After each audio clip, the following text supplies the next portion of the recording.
Okay, so let's talk about the RBI Grade B exam.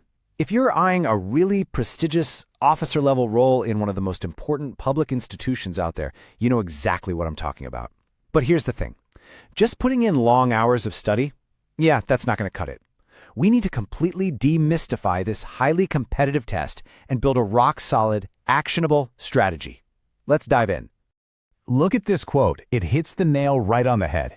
This isn't your run-of-the-mill banking test. It's a premier role shaping regulation and policy. You absolutely need a mapped-out plan of attack. Scattered notes or cramming the night before? No way. That's a recipe for disaster. All right, here's our roadmap for today. First, the RBI Grade B challenge.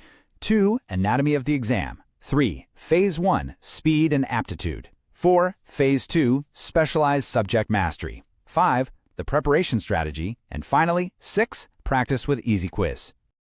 Number 1, the RBI Grade B challenge. Let's start by figuring out why this exam is such a massive hurdle for so many grads. So, the recruitment process here is tied to a very specific vacancy cycle. It's not just some open certification you can take whenever. You're fighting for a highly limited number of seats. Because of that, the competition is just fierce. Your prep has to perfectly align with the official notice and honestly push way beyond basic math and reasoning.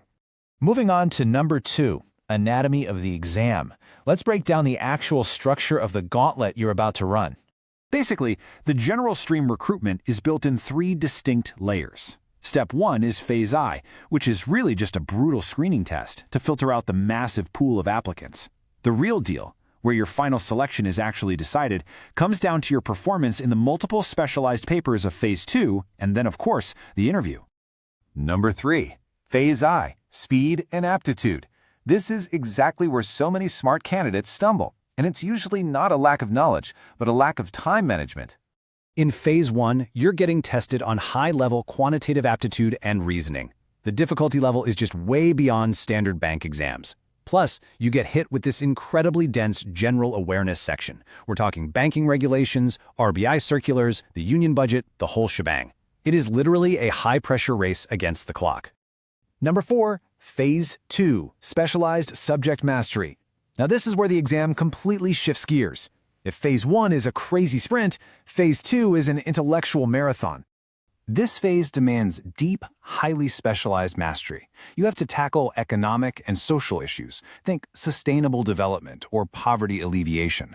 Then there's finance and management, diving into financial markets and risk. Oh, and on top of all that, you have to show off advanced English writing skills. It is a massive cognitive pivot. This right here is what trips people up. They vastly underestimate the insane jump from the speed-based, multiple-choice clicking of Phase 1 to the deep, analytical policy writing required in Phase 2. It's just a completely different kind of brain power. So, you might have a candidate who's a total whiz in economics, right? They'll ace Phase 2, but they might completely bomb the reasoning speed needed for Phase 1. Or vice versa. An aptitude genius might fail the descriptive writing. Raw knowledge won't save you if you're not balanced. You've got to be strong across the board. Number 5, the preparation strategy. Okay, knowing all of this is half the battle, but how do you actually prepare for a beast this comprehensive? Well, here is a highly effective 4-step battle plan. First, tackle the syllabus in focused blocks. Second, revise heavy concepts using really short notes. Third, do timed practice tests. But honestly, the real magic, that happens in Step 4. You have to treat your study sessions like a medical diagnosis, actively hunting down and fixing your weak spots. We call this error classification. When you're reviewing a practice test, please don't just look at the final score. Ask yourself, was this a concept error? Was it a speed error? Or was it just a sloppy attention error from misreading the prompt?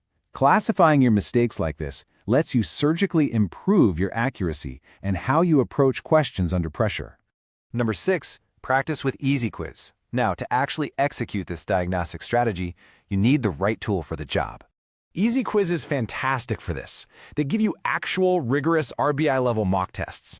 And they integrate the latest RBI circulars and monetary policy reviews right into the questions, which is a real game changer.